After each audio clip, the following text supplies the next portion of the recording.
Hi everyone. In this video I'm going to talk about reflecting. Summertime often can be a crazy season, just like all of the seasons of our lives, but I find that when I take a break from homeschooling, I'm able to kind of reflect and think a little bit more about how the year went and kind of mentally prepare for the year ahead. So it's nice to have that break for our family, for me mentally, to kind of just be in a space where I can reflect and start to think about some changes for next year. So I've broken this down into two sections. So first I'm going to talk about returning homeschoolers. So this is if you've already homeschooled before and you're taking a summer break and then you're going to start up in the fall for another year.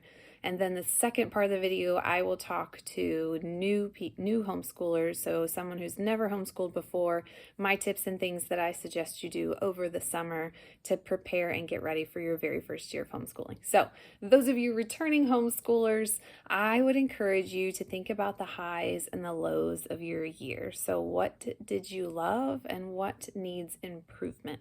What are some areas that worked really well? What didn't work out so well? And maybe even jot those down. You could get like a journal or something for your thoughts just to keep it all organized, or you could just kind of think about it and pray about it and ask God to show you maybe areas that you can improve and maybe how you can do that.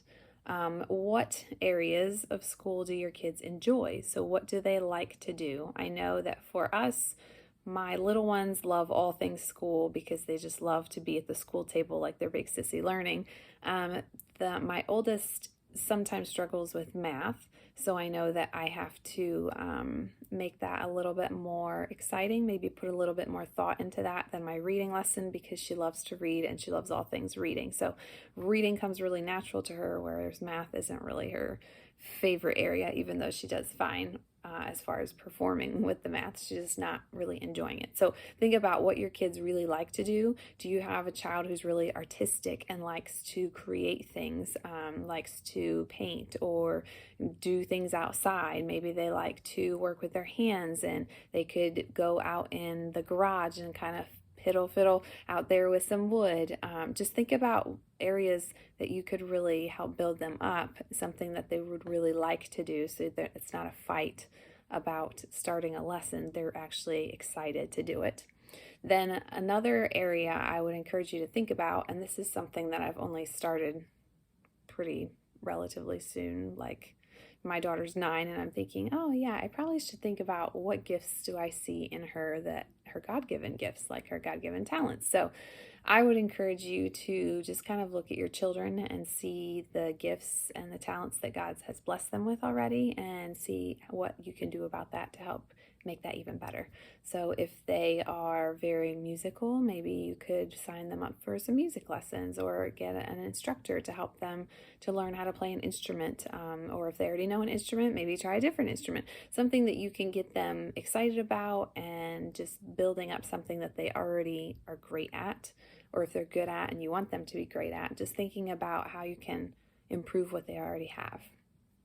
I would also recommend making some kind of like a blessings or a gratitude journal, because a lot of people, even believers, sometimes struggle with depression and sometimes anxiety. And the opposite of that is to be grateful.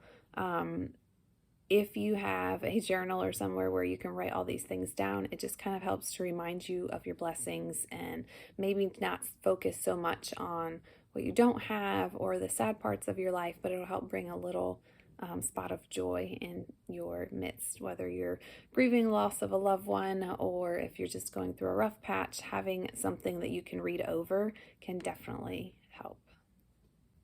Something else you might want to do is to brainstorm some ideas or maybe changes for next year. So think back to your highs and your lows, and the lows. Is there anything that you could do this coming year to change that, or to maybe avoid it if possible, or just things that you want to do differently? I know for me, I was really focused on reading and math this year, and I didn't really have a structured Bible curriculum, so that's something that I'm starting to implement next year.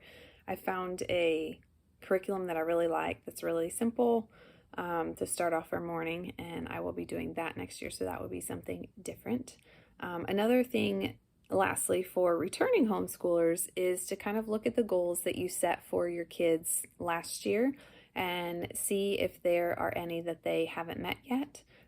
Brainstorm, kind of think about, maybe even involve them depending on how old they are, how they want to improve for this coming year. Set some new goals for them, and you might even want to start breaking those big goals down into little goals. So if you have a preschooler who wants to read, obviously they have to know their letters, and then they have to learn that the letters connect to get words, and then they have to learn how to sound out the words. So there's all those little baby steps. Sometimes they're called benchmarks that get to the big goal. So you're kind of breaking it down for them so they can see what little steps they need to take to make it to their goal. New homeschoolers, I'm so excited for you. Some of these are going to be a little similar and some of them are a little different.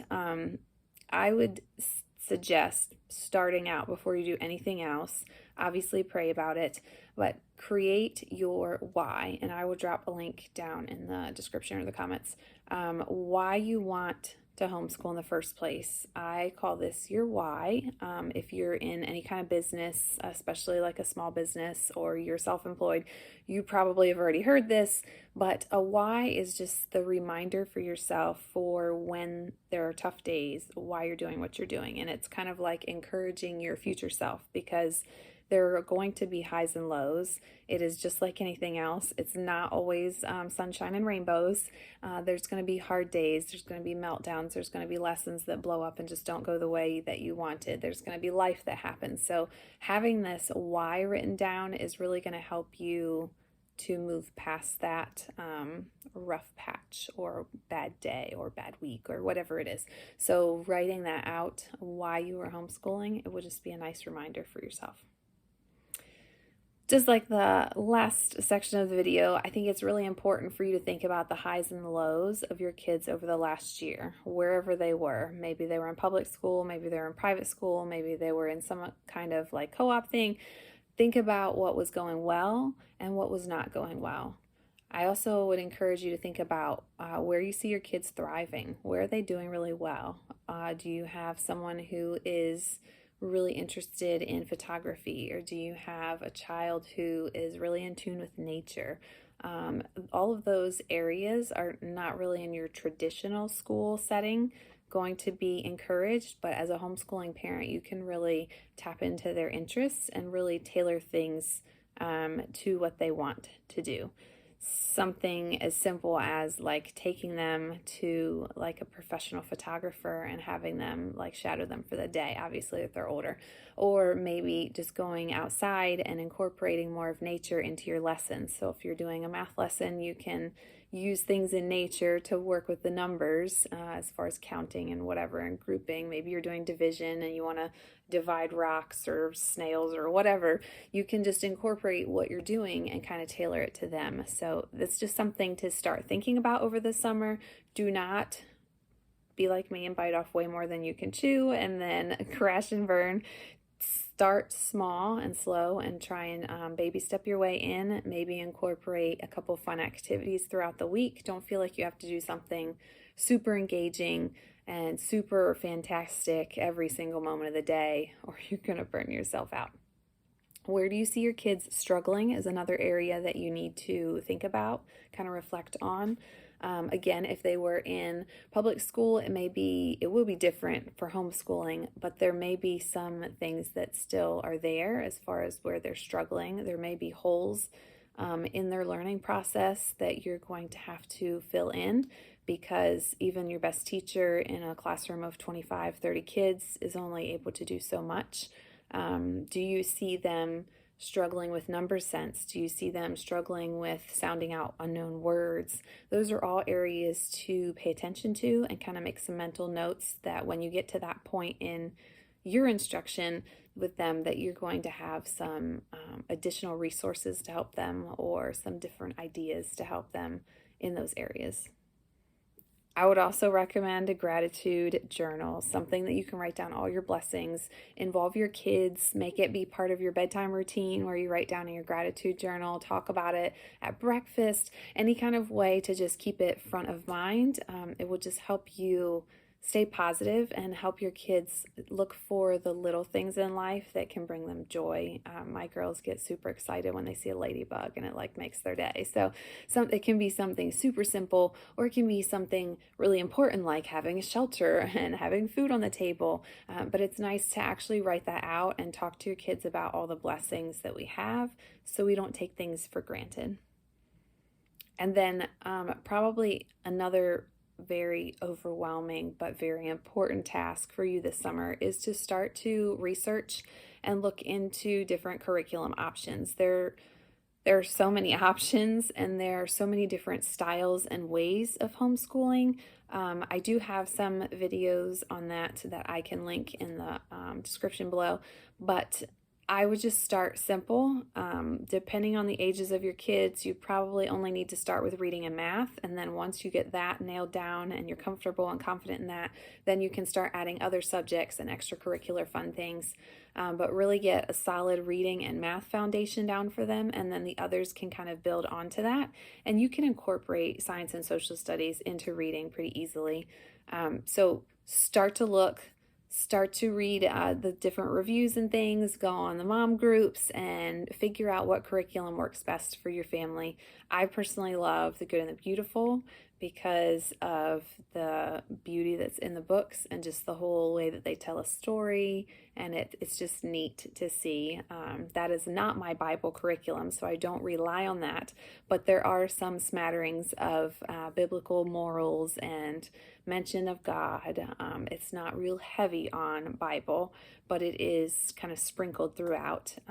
But that's not my sole Bible curriculum. I just love the way that they lay it out in the story form, and it's very open and go. I have 2 very active toddlers, so having something that I can just open and go with my 9-year-old is what works for me. If that's not something that works for you, then find a curriculum that you love. There are tons and tons and tons of curriculum options out there. And just because you start with one does not mean you need to stick with it for 12 years. You're not tied to anything.